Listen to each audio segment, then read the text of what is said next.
Assalamualaikum warahmatullahi wabarakatuh.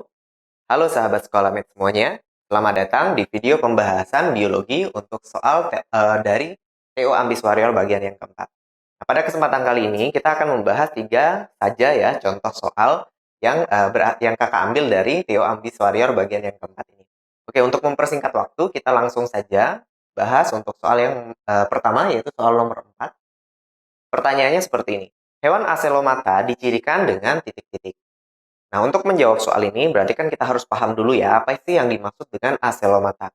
Istilah aselomata itu berkaitan dengan selom. Jadi pada tubuh hewan ada yang namanya selom atau rongga tubuh. Nah, selom ini adalah rongga tubuh yang dibatasi oleh jaringan yang berasal dari lapisan mesoderm dari embrio. Nah, kalau misalkan teman-teman masih ingat gitu ya, ketika kita mempelajari tentang klasifikasi animalia, nah salah satu faktor pembedanya adalah berdasarkan lapisan embrionya. Ada hewan yang termasuk kelompok triploblastik, yaitu hewan yang memiliki 3 lapisan embrional. Lapisan ektoderm, mesoderm, dan endoderm. Nah, pada beberapa jenis hewan tersebut, ada yang mampu membentuk rongga gitu ya, atau selom di antara lapisan mesodermnya. Gitu. Jadi kalau kita perhatikan di sini, kan ada 3 lapisan embrional ya, yang warnanya biru adalah yang ektoderm, kemudian yang warnanya merah di sini adalah yang mesoderm, sementara yang warnanya kuning di sini adalah endoderm. Nah, kemudian kalau kita lihat dalam perkembangannya, lapisan mesoderm dapat membentuk rongga. Rongga ini disebut dengan selom. Gitu. Jadi yang dimaksud dengan selom adalah rongga yang dibatasi oleh lapisan mesoderm.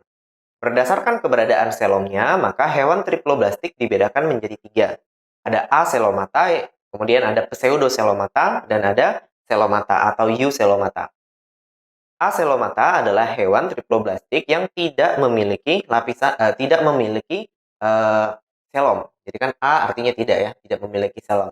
Kalau kita lihat di sini, lapisan mesoderm itu kan membentuk otot ya atau daging. Ini kan dagingnya nih yang berwarna kemerahan. Kita lihat di dalam daging tersebut tidak ada rongganya, gitu. Maka dikatakan dia tidak memiliki rongga tubuh atau tidak memiliki selom. Contohnya adalah Platyhelminthes. Kemudian yang kedua tadi adalah pseudoselomata, yaitu kelompok hewan yang memiliki rongga tubuh semu atau disebut juga dengan pseudoselom. Kenapa disebut dengan rongga tubuh semu? Karena rongga tubuhnya ini hanya dibatasi oleh mesoderm di bagian sebelah luar. Jadi kalau kita lihat ini kan rongganya ya. Nah, mesodermnya yang mana? Yang warnanya merah. Sementara bagian dalamnya dia berbatasan dengan lapisan endoderm. Maka yang seperti ini disebut dengan pseudoselom. Contoh hewan pseudoselomata adalah kelompok Nemathelminthes atau cacing gilik.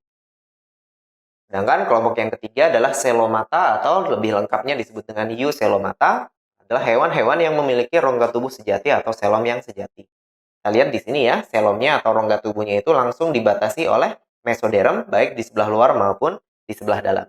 Nah, yang termasuk kelompok euselomata mulai dari Annelida, kemudian ada arthropoda, molluska, echinodermata, dan hewan chordata. Maka kalau misalkan kita kembali pada soal, hewan aselomata dicirikan dengan titik-titik. Hewan aselomata, A artinya tidak, selom tadi rongga. Berarti hewan yang tidak memiliki rongga tubuh. Maka kalau kita lihat di antara pilihan, mana nih jawaban yang paling tepat? Jawaban yang paling tepat adalah pilihan yang E. Baik, sekarang kita lanjutkan ke pembahasan soal yang berikutnya, soal nomor 70. Perhatikan peristiwa mutasi berikut. Nah, di sini kita lihat ya, ada gambar dari peristiwa mutasi. Nah, kalau misalkan kita perhatikan, bagian awal yang normal, yang tidak mengalami mutasi yang seperti ini ya, kemudian dia mengalami mutasi sehingga berubah menjadi bagian yang di sebelah bawah. Nah, kalau kita perhatikan, bagian yang berubah itu adalah yang ini. Awalnya memiliki urutan kode DNA-nya adalah GCG, kemudian mengalami mutasi menjadi GTG. Oke, jadi kita perhatikan di sini GCG berubah menjadi GTG. Akibatnya apa? Ketika DNA-nya berubah, maka kodonnya juga berubah. Ketika kodonnya berubah, maka asam amino yang dikode ternyata juga ikutan berubah. Asam amino awal adalah arginin, sementara ketika bermutasi akan menghasilkan asam amino histidin. Nah, untuk menjawab soal ini, kita ingat lagi ya, ini pertanyaannya nanti, manakah pernyataan yang sesuai dengan mutasi di atas? Jadi mutasi tadi itu termasuk mutasi apa? Nah, mutasi yang terjadi adalah mutasi gen ya, dan yang terjadi tadi adalah perubahan jenis basa nitrogen. Kan? Terjadi perubahan jenis basa nitrogen atau disebut juga dengan mutasi substitusi. Mutasi substitusi bisa dibedakan menjadi dua macam, ada mutasi transisi dan ada mutasi transversi. Transisi adalah mutasi perubahan jenis basa dengan jenis basa yang sejenis. Dengan berubah menjadi basa yang sejenis. Misalkan, purin berubah menjadi purin yang lain atau pirimidin berubah menjadi pirimidin yang lain. Nah, berarti kita harus tetap ingat nih yang termasuk purin apa saja, yang termasuk pirimidin apa saja.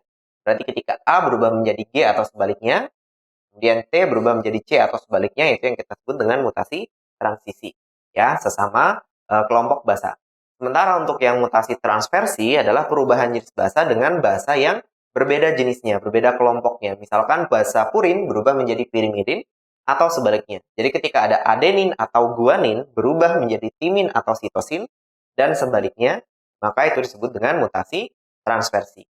Nah, mutasi substitusi nanti akan menghasilkan beberapa dampak. Berdasarkan dampaknya ya, perubahannya itu nanti bisa dibedakan menjadi 3. Ada mutasi diam, ada mutasi salah arti, dan ada mutasi tanpa arti. Disebut mutasi diam apabila terjadi perubahan pada kodon, tapi asam aminonya tidak berubah. Sementara disebut dengan mutasi salah arti apabila terjadi perubahan pada kodon, dan asam aminonya ikutan berubah. Sementara mutasi tanpa arti adalah ketika terjadi perubahan kodon menjadi kodon stop. Diingat bahwa kodon stop itu tidak memiliki makna atau tidak mengkode suatu asam amino tertentu. Makanya disebut dengan mutasi tanpa arti. Kalau kalian masih ingat yang termasuk kodon stop adalah UAA, UAG, dan UGA. Gitu ya. Nah, kalau kita balik lagi pada soal, pertanyaannya kan seperti ini ya. Di sini ada GCG berubah menjadi GTG. C berubah menjadi T. Nah, dua-duanya sama-sama kelompok pirimidin. Berarti ini termasuk mutasi transisi. Kalau misalkan dilihat dari jenis basanya yang berubah. Sementara kalau misalkan dari dampaknya, kita lihat ketika terjadi perubahan pada kodon, GCG kodon berubah menjadi CAC, ternyata asam amino yang dikode juga berubah. Berarti ini mutasi yang mana? Mutasi yang salah arti. Nah, kalau kita lihat pada pilihan jawaban, yang paling memungkinkan yang mana nih? Jawabannya adalah yang D ya. Coba kita lihat mutasi yang menyebabkan terjadinya salah makna pada pembacaan kodon. Ya, sehingga ketika kodonnya berubah, asam amino yang dihasilkan juga berubah. Baik, sekarang kita lanjutkan ke pembahasan soal yang berikutnya, yaitu soal nomor 76. Perhatikan gambar percobaan berikut ini. Di sini disajikan ada gambar percobaan. Gambar yang pertama menunjukkan perkecambahan tanaman ya. Ini kecambah tanaman tumbuh ke arah atas. Sementara yang kedua, kecambahannya, nah lama-kelamaan akan menyebabkan ujung batang akan bergerak ke arah samping. Nah, kalau kita lihat apa sih perbedaan antara gambar yang pertama di sebelah sini dan gambar yang kedua, yaitu arah datangnya cahaya matahari. Gitu ya. Kalau misalkan kita lihat gambar yang pertama, arahnya langsung tegak lurus.